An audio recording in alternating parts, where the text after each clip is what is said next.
Lá no Vértigo, na época, foi quanto o investimento? Mais de 100 milhões? 120? Foi um pouco abaixo de 100 milhões. Um pouco abaixo de 100 milhões. Próximo de 100 milhões. Entre capital próprio E investimento.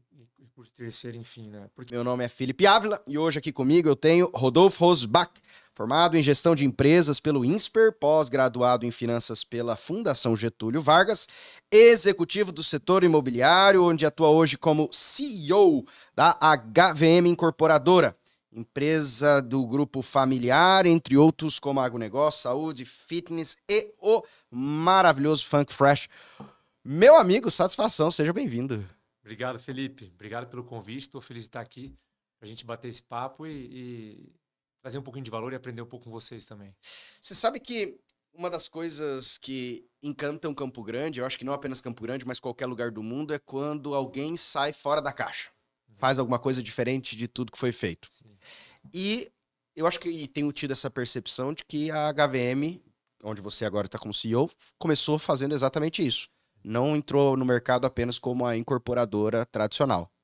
Eu queria, então, começar falando com você sobre esse background, mas principalmente do maior prédio de Campo Grande, porque eu imagino que foi um grande desafio. Sim. O Vértigo. Vértigo. Quantos andares ficou ali? Qual o tamanho dele? 35. 35 andares, 37 pavimentos, se você considerar as duas garagens. E qual a altura dele? Quanto ficou? Você lembra? Ah, você me Nossa, pegou agora, ficou cara. alto, hein? É, ficou alto. Mais de Porque 100 ficou alto, cara. Eu posso trazer informação, eu não sei agora, de cabeça. independentemente, ali é algo que outras empresas comumente não fizeram e não fazem. Uhum. Quando você faz alguma coisa pela primeira vez, todo mundo pergunta: era possível sempre fazer e ninguém nunca fez porque não quis ou não tinha dinheiro? Ou existiram grandes desafios para conseguir fazer? Felipe, um pouquinho de tudo. Possível de alguma forma, era possível. Ah. Né? Falta... O plano diretor aprovava na época? Aprovava. Muita gente questionou isso, mas existe uma lei, a lei da transferência potencial construtivo. Essa lei tem mais ou menos uns 15 anos, um pouquinho menos, e ela possibilitava você transferir potencial construtivo de um prédio para outro, esse prédio, por algum motivo ele estava impedido de explorar aquele potencial, né? Vamos supor, você tem esse terreno aqui, tem esse prédio que a fachada dele, o setor público considerava ele bonito e clássico e um bem da cidade, tombou o prédio, você não pode explorar o terreno que seria fazer um prédio em cima, subir, verticalizar. Então você consegue vender esse potencial construtivo uma maneira de te indenizar por você ser impedido de usá-lo.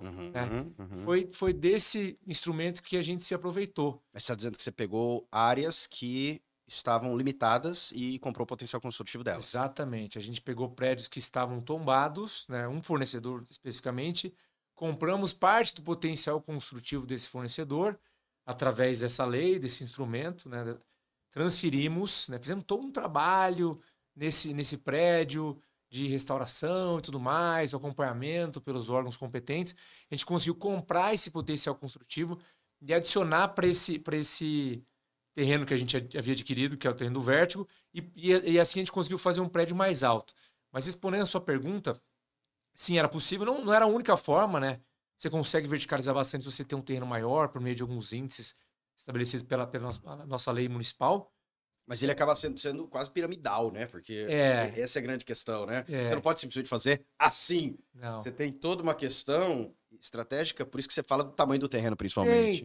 Tem uma série de índices ali que você tem que respeitar, de contas que você precisa fazer para você saber o tamanho que ele vai chegar, né? E isso a gente fez muito porque, a gente queria muito que fosse um prédio alto, que fosse o maior, né? Porque você ajuda, comercialmente é legal, quem tá ali gosta bastante, você tem um ganho à vista, fica interessante também, é um prédio imponente. A prova clara é que ele vendeu rápido. Vendeu rápido. E ele vira um cartão postal para a cidade, né?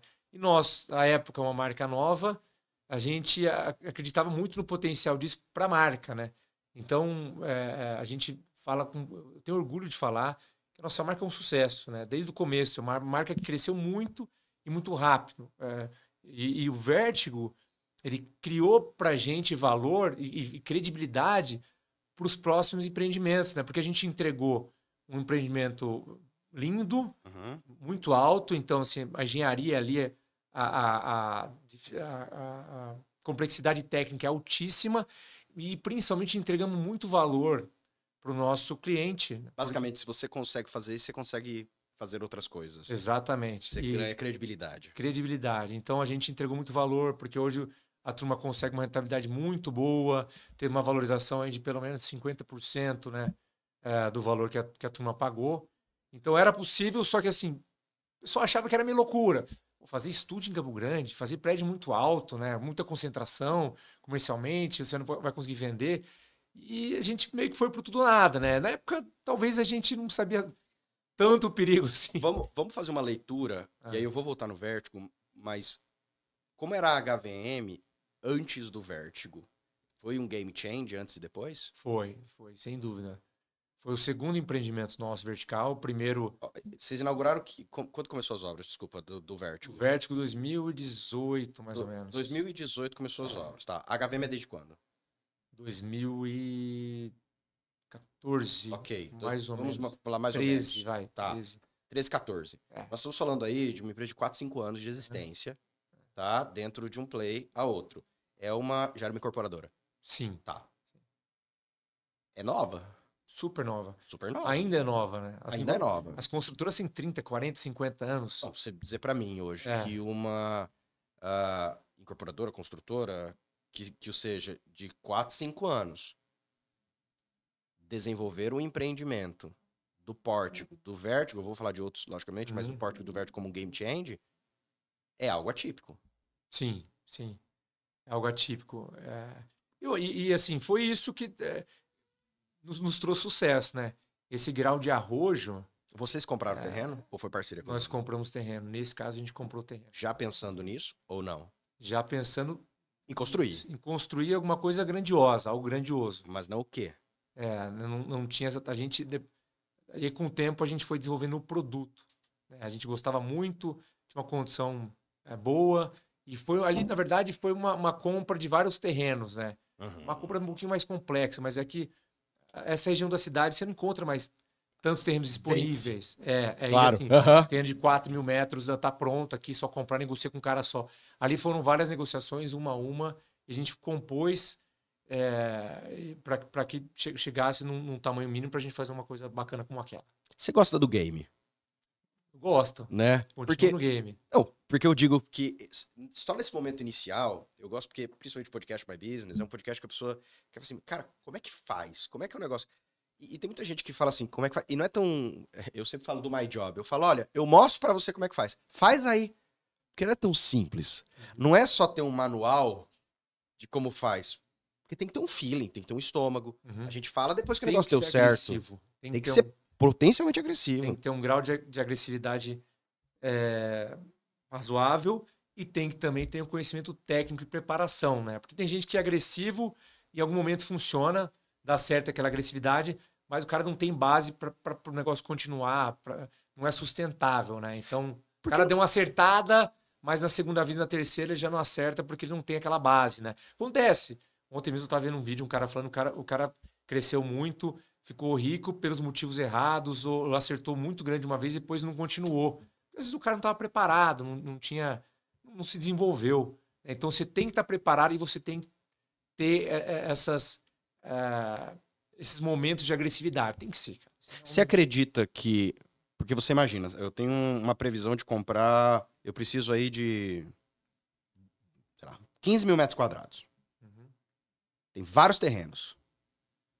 Eu vou lá na Dona Maria, comprei o dela. Agora do lado tem o seu João. E se de repente chegar alguém no meio? Eu já comprei um monte aqui. De repente seu Manuel fala, não quero. Dona Florinda fala, não quero. Aí você fala, de xadrez. Caraca, já comprei esse. Falta esses aqui. E assim, se eles não me venderam, não adiantava nada eu ter comprado tudo. Como é que é isso? É um jogo de xadrez. Mas, na verdade, você faz uma... Você assina um pré-contrato, você conversa com todo mundo. Entendi. Entendeu? Sim. E aí tá tudo certo, tem o seu firme, o firme dela, o firme dele. assinamos já um pré-contrato aqui, tá, mas eu preciso fechar todas essas áreas. E aí você fecha. Entendi. Isso pode durar 6 meses, mas isso pode durar 3, 4 anos, que é o caso do empreendimento perto da Casa Colonial. Ali a gente ficou um tempinho negociando e adquirindo, né? E chegamos num tamanho que atendia a gente. Ali vai ser, o nome dele é Anthology. Anthology. Anthology. Ficou bonito ali. Ficou diferente. Vai ficar bacana. Tá Tá ótimo. lindo Tá perto demais. no outro My Job. Vai ficar maravilhoso. Um café que a gente vai fazer lá Pra embaixo vai ser pra vocês vai ser público ótimo, ali. pra gente vai ser bom, porque vai ter uma coisa bacana do lado que vai atender nosso cliente, né? Então, Agora, quando a gente fala sobre HVM, vamos voltar um pouquinho, e eu queria caminhar um pouquinho agora na história da empresa, tá bem? Minha primeira pergunta e mais óbvia é, o que significa HVM? HVM, na verdade, está relacionado ao nome dos sócios, né? Tá. Então, H, eu imagino que Rosbach. Rosbach, o V, Wagner e o M de um outro sócio que já saiu faz tempo. Tá. E assim, faz tanto tempo que eu até me embaralho um pouco a cabeça. Mas o branding ficou. O branding ficou. A gente optou por manter. Meu pai gosta muito do nome. Ele sempre, na verdade, ele teve apreço por colocar H no nome das empresas. É uma coisa que sempre deu certo. Do grupo. Ele é supersticioso e ele manteve e deu certo. E nós estamos falando de 2014, né? Quando foi que você, na verdade, entrou na operação oficial? Quando? Eu entrei faz aproximadamente 9 anos. 9 anos. 2 anos depois da criação da empresa. Tá, a gente tá falando aí de mais ou menos uns 2016 aí, por aí. Você acabou entrando 15, 16, você entrou na operação.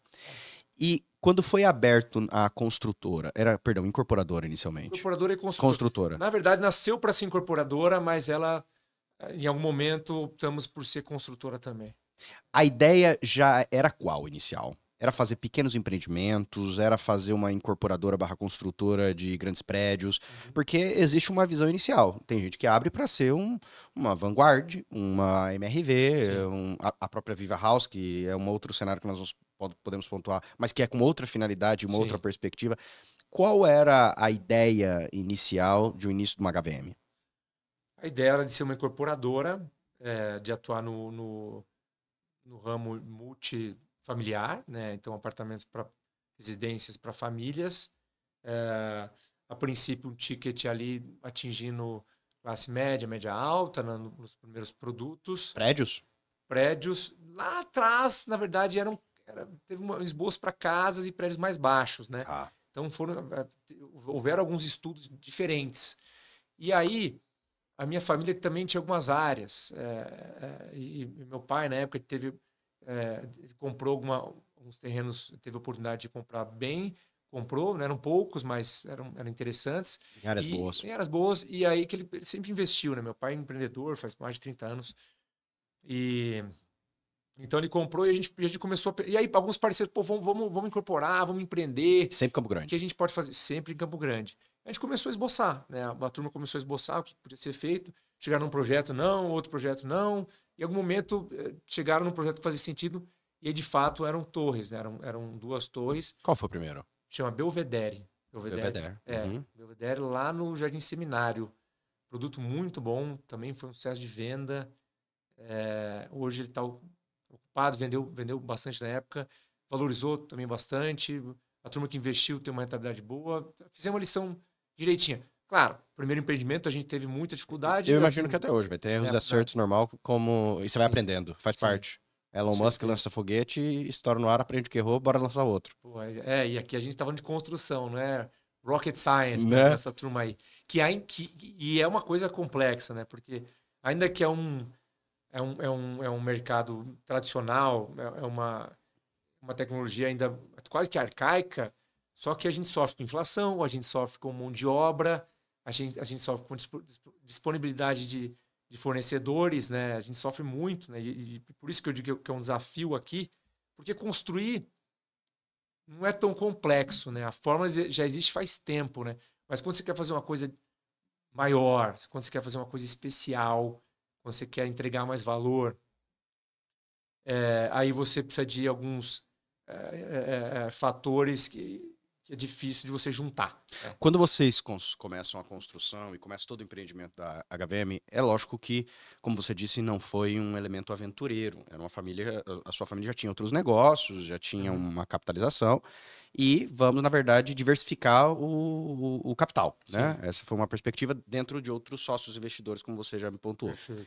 Contudo, vocês estão entrando em algo de high ticket, né? Não é algo que você simplesmente vai ali e com pouco você consegue fazer.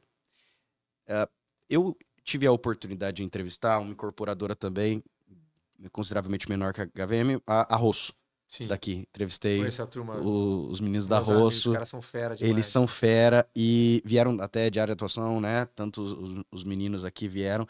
E eu conversando com eles, como foi no começo. E no caso deles, especificamente, eles falaram que no começo, bem no comecinho mesmo, era capital próprio. Nível 2, perceberam, com capital próprio a gente não vai longe de lugar nenhum, a gente vai ficar travadinho. Aí eles falaram, então vamos ligar pros nossos amigos e vamos fazer umas SCPs aí, vamos juntar uma galera e vamos passar o chapéu e vamos, inicialmente, porque num primeiro momento a gente ainda não tem score suficiente. Isso é brabo, também sofremos com isso. Pro banco poder falar, tamo junto, bora. Como é que foi esse começo? Conta pra mim. Puta, isso aí foi uma desgraça. A gente tinha duas torres para fazer de 15, 16 andares cada.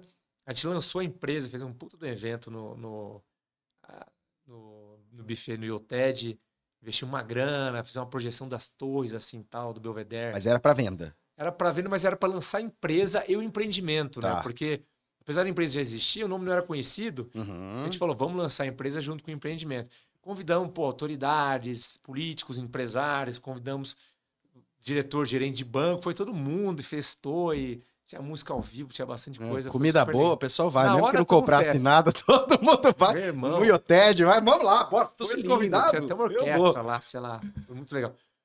Aí, beleza.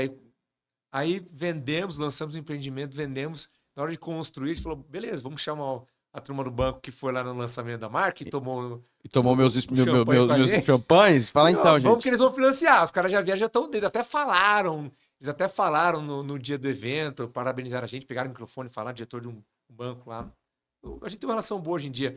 Mas os caras chegaram e falaram, bom, o que vocês têm de histórico aí, de engenharia? O que vocês já construíram? Porque não é só garantia, né? Não. Se fosse só garantia, é uma coisa, mas você aguenta. Não, você já fez.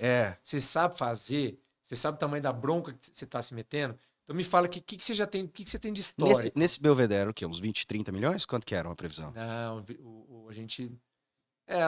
porque eu penso na época... Não, um pouco mais. Uns 40, 50, que foi o... Uns 40, 50 de investimento. De financiamento. De financiamento. Tá. Por aí, né? Uns 35, 40, não me lembro bem. E aí chegou o banco? Então... Aí o banco falou assim, cara, beleza, mas o que vocês já construíram? A gente já construiu umas casinhas ali, uns condomíniozinhos e tal. Pô, peraí. 40 milhões você quer? Você quer 40, porque eu dou 40 pau na sua mão para você construir 2 torres, sendo que você nunca fez nada? Cara, difícil de eu provar aqui, né? Não posso, sei lá, garantia, sei que você tem, de repente alguma coisa ou outra, mas você tem que mostrar histórico, cara. E aí, foi um balde de água fria? Foi um balde de desastre de água fria, porque a gente não contava com isso, né? Não, e não tá ali no caixa, né? Baixa da aplicação. 40 pra botar. Não tem, a gente nem cogitou fazer com recurso próprio, né?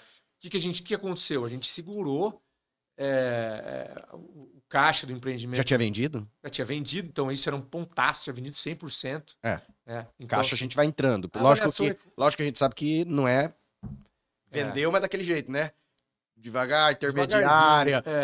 Na hora que entregar a família vai fazer financiamento. Você não tem grana pra fazer obra. Você não tem grana. Você não tem. Você não tem. Você pode receber a entrada, você não tem. A obra é muito... A hora que começa o desembolso, o fluxo é muito grande. Então a gente olhou para aquilo e falou, cara, e agora? Vamos... E, assim, para resumir, tinha aprovado a parte econômica do nosso grupo. Não, os caras têm patrimônio, tem condição.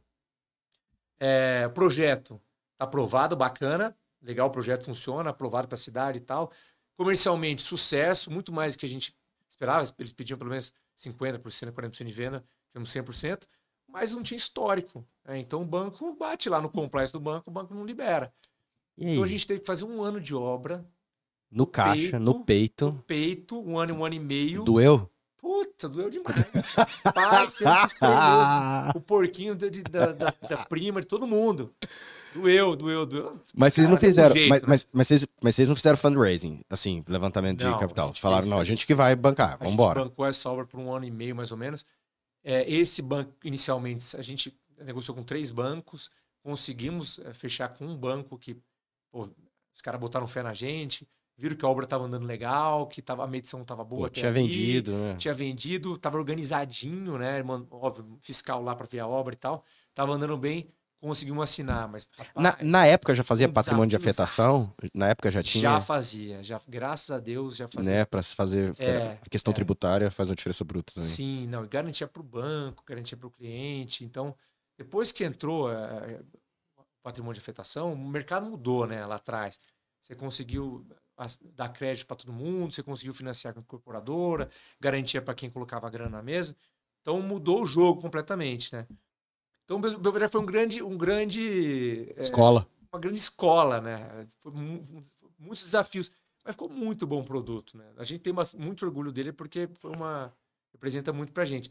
Dali pra frente, óbvio, nos próximos empreendimentos a gente ainda sofreu um pouquinho para fechar, porque o histórico era pequeno, mas hoje, felizmente, quando a gente leva para os bancos, é histórico, né? A gente consegue escolher, assim, pô, em qual banco mais ou menos a gente pode fazer. Claro, não são todos que aprovam, mas tem a questão das taxas, dos juros e tal, mas a gente consegue. Pô, vamos dar uma prioridade para esse banco aqui. Hoje o maior investimento foi o Vertigo. Ou não? Não. Porque acho que é mais por conta... Porque as coisas vão ficando mais caras também. Né? Exatamente isso. Se o Vertigo fosse feito hoje, ele seria mais caro. Mas não é por conta de inflação da construção.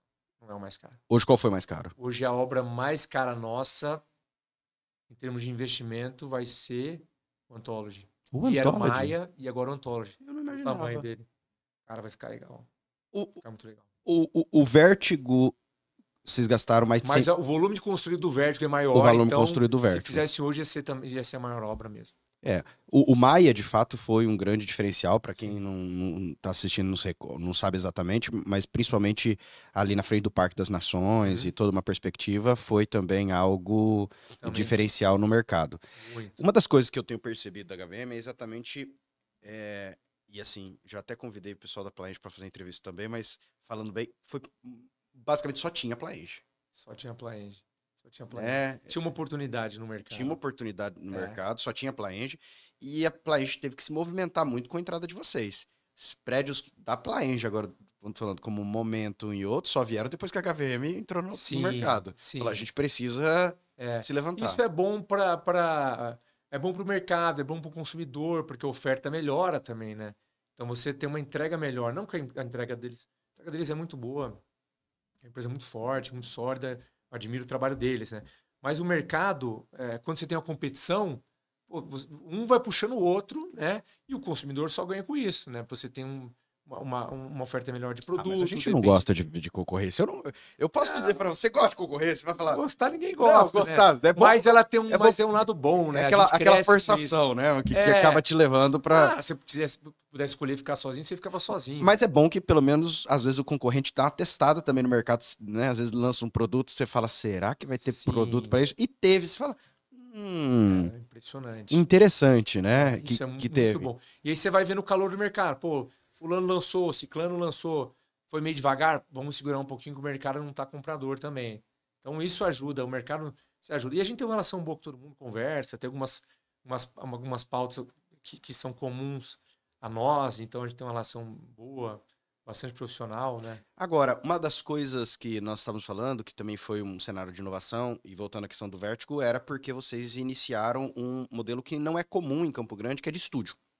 Né? Campo Grande tinha um ou outro cenário de flat, alguma coisa semelhante a isso, muito antigo, um Bahamas, alguma coisa, mas simplesmente parou no tempo, nunca mais. Também. Manhattan, eu me recordo apenas do Bahamas e do Manhattan, não me recordo de algum outro que seria similitude disso, mas empreendimentos, com perdão da palavra, velhos. Sim, antigos. Né? Antigos, não, que tinham parado no tempo, outra proposta. De repente vocês vêm e decidem fazer estúdio. Não era muito ousado pensar nisso? Porque, assim, em tese, eu morar com a minha casa mesmo, no meu apartamento, num prédio alto, bonito, elegante, é uma coisa. Mas o estúdio tem mais uma perspectiva ou de um solteiro, ou de um casal, ou de investimento. Sim. Talvez quando você olha de um cenário de longe, lugares como São Paulo, que funciona muito bem um Airbnb, etc. Tá uma coisa. Mas aqui não tem esse turismo, né? Agora a gente tá falando de rota bioceânica, etc. Mas a gente não tá falando nada disso nesse momento. Sim. Qual foi a visão? Bom, isso foi muito discutido, né?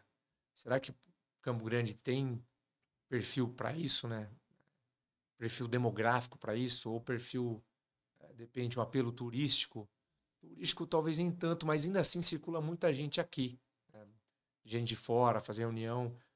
Não tanto como outras cidades, mas tem um fluxo, existe um fluxo de pessoas. Mas eu acho que é mais para... A gente olhou talvez mais para o perfil demográfico. Como é que é? Quem que moraria no estúdio? Pode ser o estudante, pode ser aquele casal recém-casado que não tem filho, está numa fase ainda muito inicial do casamento. Algo mais em pocket. Uhum. Exatamente, pode ser o empty nester, que a gente fala que é aquele casal que para pouco em casa, os filhos já saíram de casa, não faz questão de ter algo grande. E às vezes o cara tem até uma casa numa fazenda ou em outro lugar e para pouco aqui em Campo Grande. Ou o casal que optou por não ter filho, ou o homem que separou da mulher. Entendi. E vice-versa. Conheço até alguns que fazem isso lá já. Muitos, lá tem muitos. Muito amigo meu. Divorcia, vai pra lá. Vai pra lá, né? A galera brinca lá que é o pé dos divorciados, que é um perfil muito comum lá, né? Vai pra lá e depois de 6 meses vê o que faz. Vamos ver, Mas, cara, resolve. Porque você tá perto de tudo, ele é acessível, ele tem uma academia boa, uma piscina boa, você não tem... às vezes você separou, você desfez sua casa. Quem cuidava da sua casa era seu parceiro ou sua parceira. Uhum. E aí você... vou ter que cuidar numa casa, não consigo, vou morar lá que não preciso cuidar de nada, tá pronto. Eu só caio pra dentro, faço o contrato de 3 meses e tá pronto. Então tem alguns perfis muito bons, ou então o cara que vem para cá, o executivo que ele tem que fazer um trabalho numa empresa aqui, e a empresa paga para ele ficar aqui uma semana por mês. Cara, tem uma porrada de gente que a gente não olha para essa turma, porque não faz parte do dia a dia, nossa. Do volume grande, dos 70%, 80% da maioria, mas que estava mal atendido, que tá ainda mal atendido de repente, né? É um perfil que é caro, apesar de ser uma minoria... E o hotel não tem o que ele grande, quer. E o hotel não tem o que ele quer. É muito impessoal. Lá no Vértigo, na época, foi quanto o investimento? Mais de 100 milhões? 120? Foi um pouco abaixo de 100 milhões. Um pouco abaixo de 100 milhões. Próximo de 100 milhões. Entre capital próprio e investimento. E por terceiro, enfim, né? Porque o modelo da incorporação é um mercado de muita alavancagem, né? Quase que a totalidade do... Bora e vamos ver no final como vai dar, a gente volta, paga as contas e ganha. A alavancagem financeira, o banco financia a obra, né? O terrenista pode ser permutante. Então, dependendo do caso, às vezes você coloca... Sua exposição de caixa é mínima, né? Cada projeto é um projeto. Tem projeto que a gente compra o terreno. Tem projeto que a gente faz parceria, mas a gente tem que fazer um esforço grande em projeto, em legalização, em marketing, ou a gente coloca uma graninha na frente para começar a obra. Cada projeto é um projeto, mas é um setor, é um business que, via de regra, é muito alavancado, né? Então, quando a gente fala aqui, só para explicar, quando a gente fala de 100 milhões, um percentual pequeno, menor, assim, é da incorporadora via de regra, né? Tem gente que faz com capital próprio, né? Muito mais conservador, mas a grande maioria de incorporadoras trabalha dessa maneira. Você sabe que hoje a HVM, como nós temos pontuado, tem crescido muito, mas alguma das coisas que ainda não existe em Campo Grande, e aí eu até levanto um questionamento, é prédios empresariais com laje. Lajes, sim. É uma conversa que vem bastante pelo tamanho da cidade. Nem as construtoras antigas, ninguém nunca fez prédio com laje. O que é algo muito comum em grandes players, quando você pega São Paulo, Curitiba, entre outros. Você pode ir para Londrina, que é menor, Maringá, que é menor que aqui. Lógico, tem tamanhos de lajes e tamanhos de lajes, tamanhos de torre e tamanhos de torre. Tem hiper lajes e tem lajes menores, mas não tem. Eu conheço, particularmente dentro de um dos prédios comerciais aqui, as empresas que pegaram o andar inteiro, não é como lá, sai do elevador, você sai dentro, ou algo assim. Teve que pegar um monte de salas e teve que tirar a parede. Por que ainda não foi feito? Boa pergunta, cara. Você foi chegou num tema que a gente discute também. Pela questão comercial. A gente acredita que tenha demanda para usuário, certo? Então, a gente mesmo, em algum momento a gente falou, pô, precisamos de 500 metros aqui. Seria muito bacana se fosse, de repente, um andar num edifício corporativo. Mas você vai buscar esse produto. Não tem. Eu procurei pro MyJob, não tinha. Não tem. Você vai ter que ir juntando sala, certo? O usuário tem. Agora, e o investidor? O investidor aqui não está acostumado a fazer isso. Porque é um valor maior, né? É um valor maior. Então, tá aí o desafio. Eu acho que se você trabalhar muito bem, esse cara, você encontra ele, tá? Mas você tem que trabalhar muito bem, fazer um trabalho grande de prospecção antes do lançamento. É uma venda muito, cara, de relacionamento. Mas talvez você não visualizaria algo como semelhante a, não necessariamente a laje, são salas, mas na planta, enquanto a gente ainda não fez, é possível fazer laje mesmo. A gente tem isso. Né? Existe essa opção. Mas aí o que acontece? Quando você vai a isso e divide em salas menores, você vende assim, ó, muito mais rápido. Então, é que você tem um público, né? Você tem Lógico que quem tem mais grana para comprar tudo, para quem vai comprar salas mais. Claro, aí você, pô, mas bacana, a gente explora outro nicho, atinge outros clientes, começa a relacionar com outras empresas e tal. Mas, pô, a parte comercial é muito importante. A gente tem feito alguns testes, tá? Aqui aqui não, lá no Anthology a gente tem algumas unidades maiores. Tem uma que está em estoque, mas outras a gente vendeu, certo? São quantos metros lá? As salas comerciais vão de 40, se eu não me engano, a 250, que são essas salas. As boas? São salas boas, que são poucas, né? São 3 ou 4, essas maiores. Mas se você não vir com uma torre, de repente, falando, pô, aqui é um corporativo, eu acho que de repente a parada é você vir vendendo a torre como corporativa mesmo, entendeu? Você consegue se posicionar dessa forma, trabalhar o marketing dessa forma. Quantas torres hoje? Quantas torres não, perdão. Quantos empreendimentos já foram entregues? Belvedere, Vértigo, 360, Nel.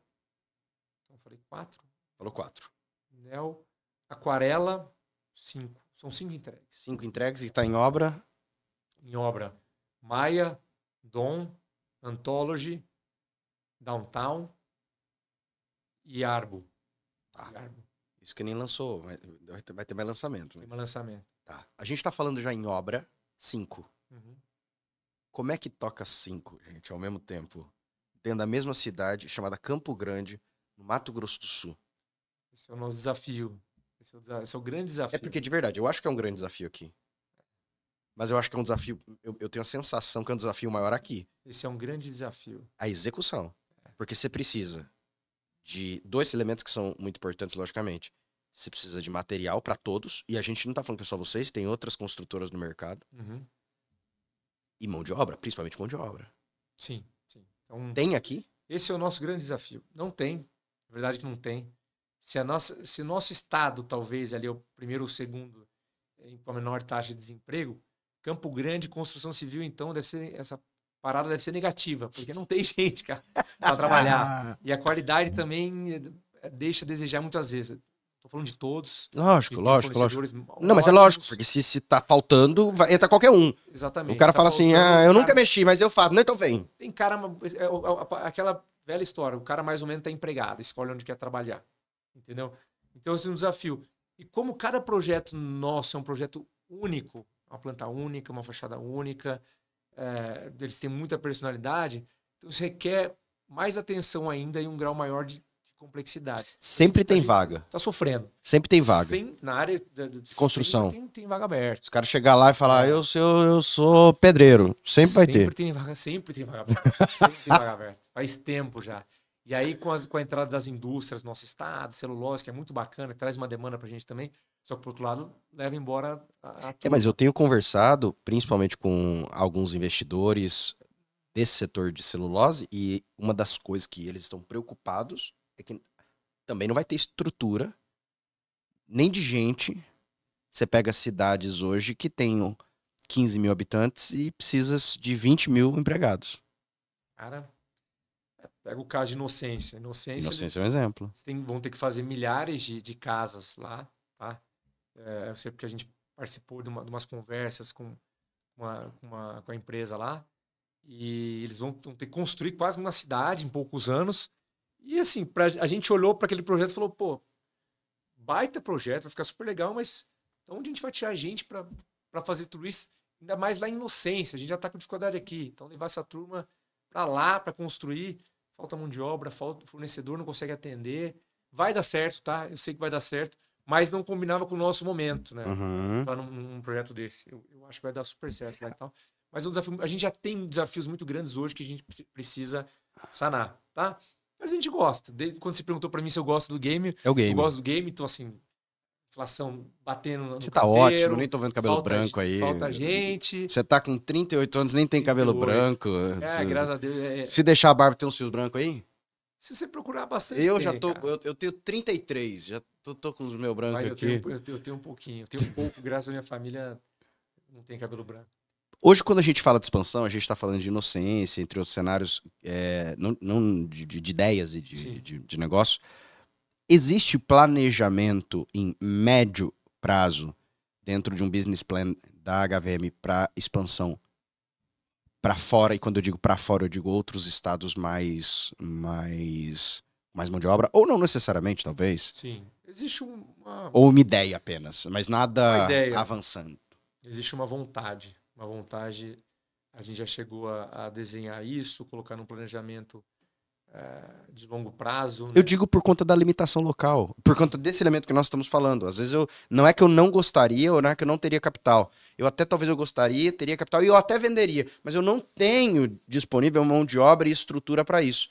Então eu vou para um outro lugar que eu vou ter isso, porque isso era o meu gargalo. Foi um dos motivos, né? Primeiro, claro, crescimento, a gente olha para o tamanho da empresa, a gente fala, pô, se a gente quiser crescer um pouco mais que isso, seria interessante para uma outra praça, para não ficar tão concentrado.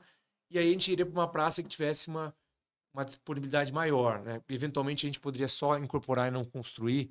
Tem cidades que têm ótimas construtoras e você consegue fazer a negociação, se incorpora e terceiriza a construção. Então existe essa vontade, a gente conversa muito sobre o futuro da empresa, e os ciclos da incorporação são longos, né? São 5, 6 anos. Então a gente conversa bastante e pensa, pô, onde a gente quer estar daqui 5 anos, daqui 8, daqui 10 anos? Ou daqui 10 anos eu quero estar bem estabelecido numa outra cidade, talvez um pouco antes, 6, 7 anos. Mas para isso acontecer, a gente tem que começar a estudar isso agora e trabalhar para que a coisa se materialize daqui a alguns anos por conta do tamanho do ciclo. Tal e tal cidade tem uma condição muito boa. Além de ter a demanda, tem uma condição de trabalho, tem fornecedor e tudo mais. E aí a gente também olha, pô, aqui estamos no estado que é muito focado em agro, pensando em demanda, pensando em diversificação. A gente pode ir para um estado que não é tão dependente do agro, porque se a commodity, o agro está em baixa... Ferrou, né? A nossa demanda afeta muito a nossa demanda. Então vamos no estado que é bacana. Então a gente tem essas discussões, existem, tem que existir. A gente tem que pensar em Agora, quando você fala que essas discussões existem, é o quê? É um pool de diretores? Ou ainda dentro de sócios? Diretores. Né? Sócio também. Mas são diretores que tomam as decisões estratégicas. Eu diria que essa decisão passa pelo sócio, claro. Mas o estudo parte dos diretores. Né? O planejamento estratégico da empresa é feito por executivos. Né? Obviamente, validado com os sócios, mas é do executivo. Então, o executivo chega, nós vamos para cá, o orçamento é esse, as diretrizes são essas, vocês estão de acordo com isso? Então, vamos embora? Beleza, vamos embora. Você, avançando um pouquinho em outro aspecto, você também, entre outros investimentos, eu sei que você acabou ingressando também no investimento da gastronomia e exatamente dentro do Vertigo, que foi o Funk Fresh. Sim. Né?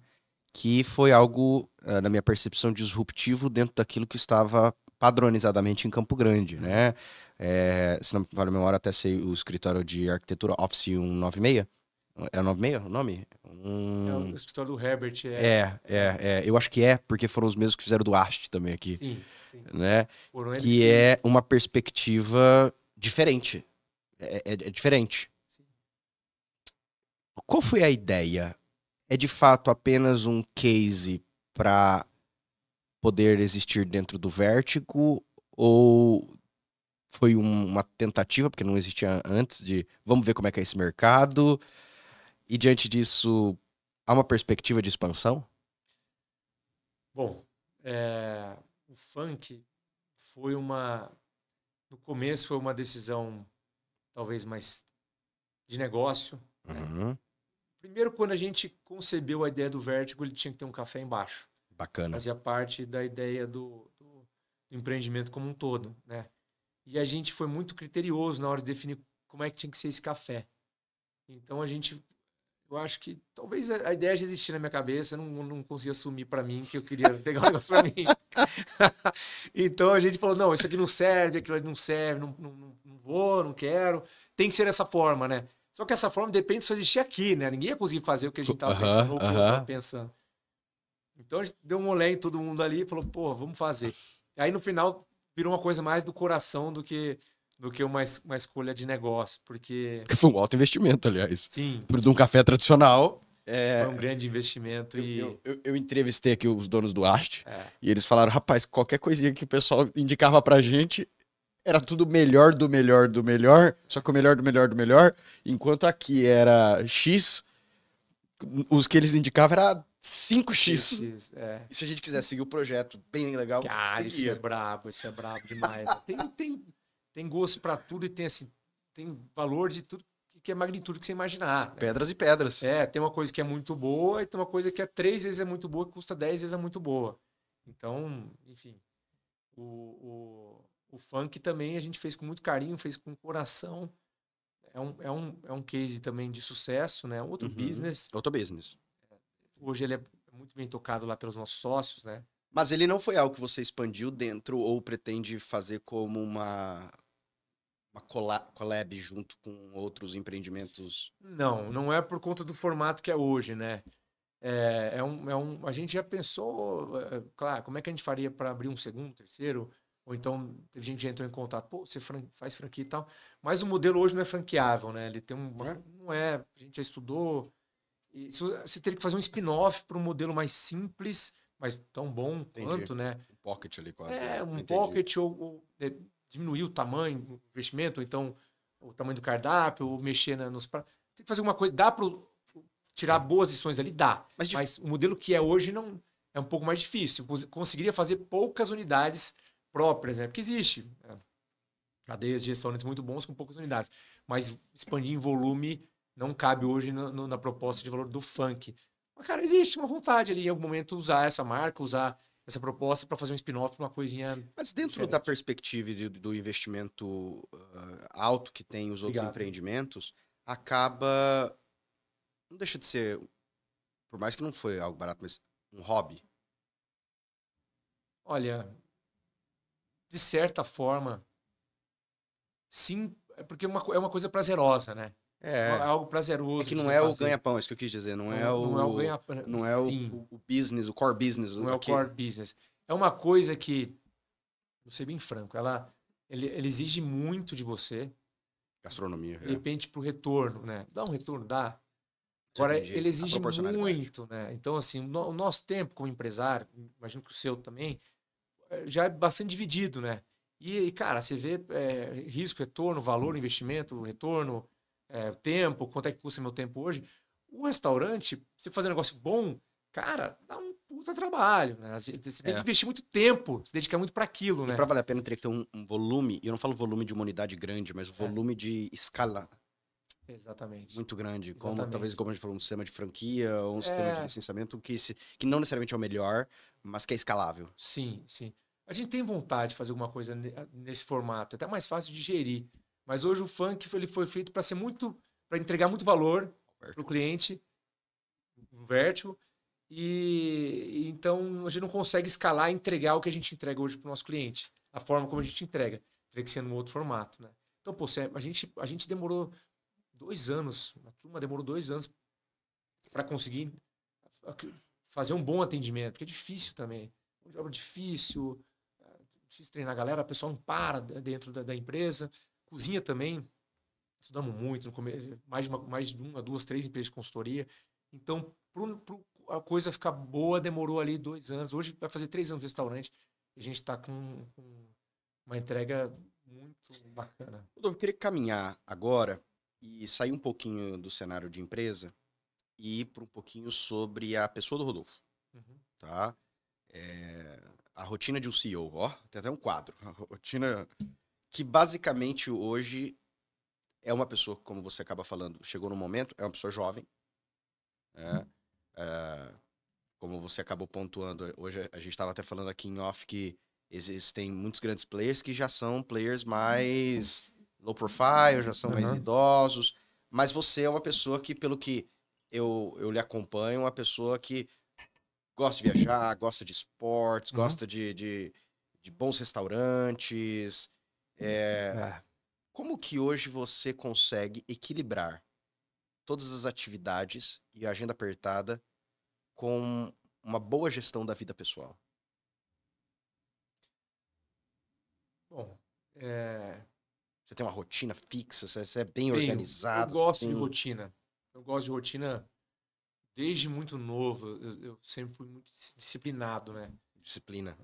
Então eu vou na academia, por exemplo, desde os 18 anos de idade. Eu tô com 38, faz 20 anos que eu faço academia. E eu faço, nesse período todo, eu fiquei 6 meses. Tem uma época que eu estava trabalhando muito, eu não trabalhava para uma outra empresa, eu era empregado. E aí eu saí, fiquei 4, 5 meses. Foi o único período que eu não fiz academia. Então sempre fiz academia, sempre achei importante. Não só academia, outros esportes, né? Principalmente, lá em casa foi sempre muito assim, né? Eu e meu irmão bobear até mais que eu, né? Seu irmão faz o que hoje? Meu irmão também é empresário, meu sócio nos negócios, né? Mas não na HVM. Não na HVM, não na HVM. Trabalha com outro setor. Então a gente sempre gostou de esporte, meus pais sempre influenciaram muito. Então isso tem um valor e tem um espaço na nossa agenda muito importante, né? Precisa existir ali. Precisa existir. Eu falo isso para todo mundo que está em volta, tá? Às vezes enche o saco de amigo de outro. Campo Grande não tem praia. Os esportes que você gosta aqui vai ser qual?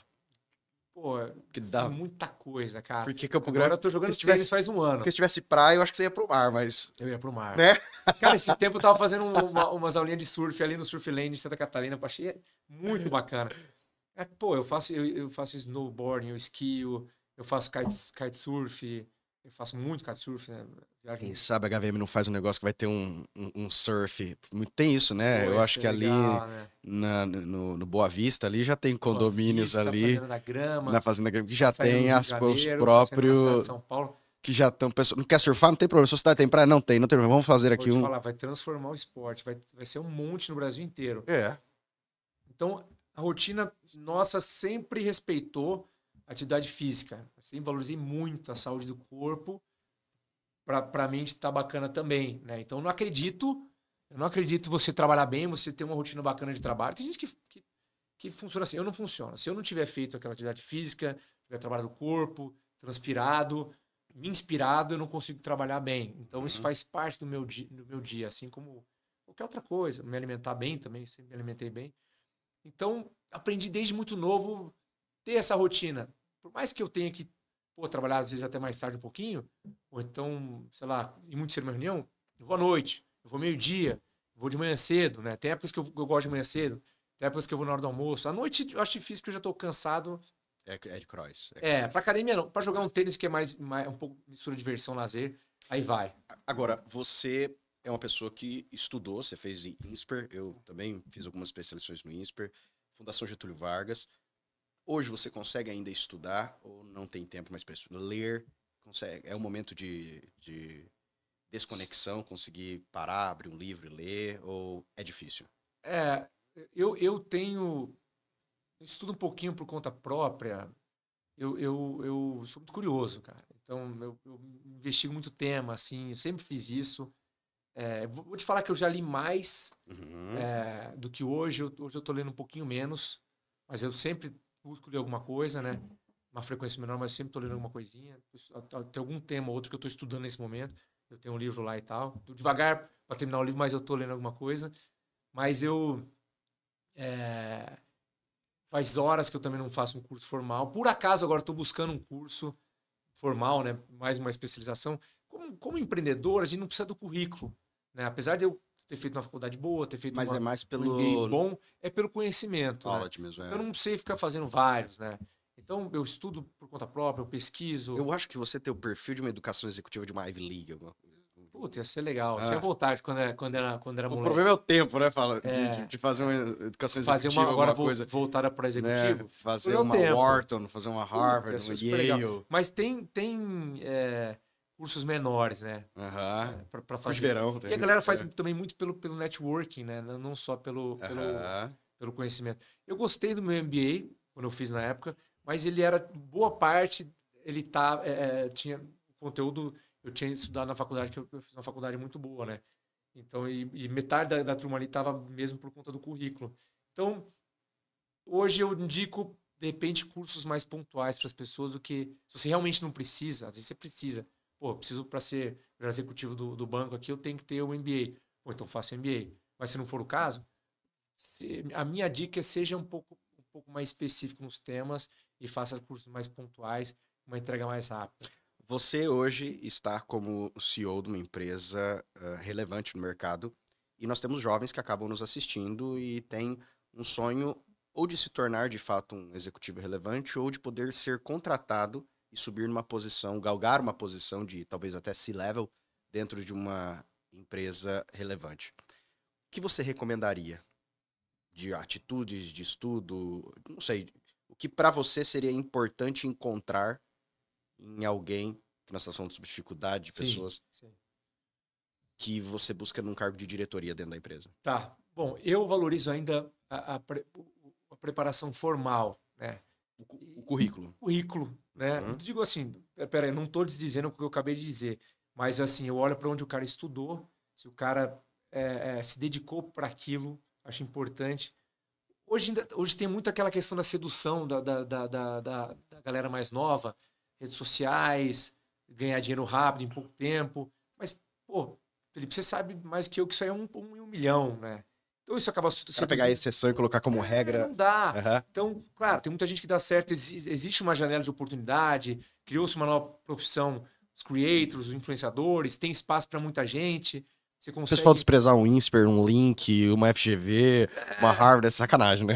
É brabo, né, cara? É brabo. Mas assim, existe uma nova profissão, tem uma janela de oportunidade, existem, não é assim, muita gente vai ganhar dinheiro com isso, só que a grande maioria ainda precisa seguir o caminho formal, certo? Então, e precisa estar até preparado. A gente falou lá atrás que às vezes o cara deu uma tacada, foi arrojado, mas ele não estava preparado. Então, eu acredito muito na preparação. Invista em preparação. Ainda que você queira ser um influenciador, criar conteúdo, fazer alguma coisa, mas invista na sua preparação. Estude, se desenvolva, porque a hora que a coisa acontecer para você, você vai estar preparado.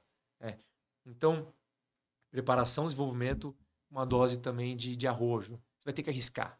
Não tem medo de cair, não. Você vai levantar, você vai aprender, você vai cair de novo, você vai subir, uma hora a coisa vai encaixar. Se você quer empreender, se você quiser dar certo, tem que ter um grau de agressividade e tem que se colocar, tem que meter a cara. Eu entrevistei hoje Rodolfo Rosbach. Rodolfo, eu agradeço muito a oportunidade que, na sua ocupada agenda, a gente conseguiu finalmente alinhar aqui e a gente falou sobre vários assuntos. Foi uma aula em muitas questões e agradeço demais pela oportunidade. Felipe, eu que agradeço o espaço, a troca foi muito boa, aprendi boas lições aqui com vocês também. Depois eu vou te ligar para pegar mais informação também, que a gente, o nosso meio ali, nosso setor, de certa forma, está ligado, né? Obrigado pelo espaço para contar um pouco da minha história também, da minha empresa. Eu morro de orgulho de falar das nossas conquistas da HVM, do Funk Fresh. A gente é um baita de um case das outras empresas nossas que vieram antes, que possibilitaram a gente fazer isso tudo, né? A H2L, a Health Brasil também. Somos franqueados da Smart Fit, temos 10 franquias da Smart Fit, a gente investe bastante nisso. O agronegócio, para a gente é muito bacana, a base disso tudo. A gente vai ter que fazer mais podcast. Tem muita coisa pra falar, que a gente focou no é que eu foquei no que me dava o tempo. Sim, não, mas é que... E é a minha atividade principal também, é onde eu consigo contribuir mais aqui. Então, obrigado pelo espaço, a conversa foi ótima. E eu fico muito feliz. Sucesso para você aqui. Vou falar para você, como campograndense que eu sou, fico muito feliz quando vejo empresas disruptivas dentro da nossa cidade. Que bacana. É um momento. A nossa cidade merece muito e eu tenho certeza que a gente vai crescer bastante. Obrigado, meu amigo. Valeu, Felipe.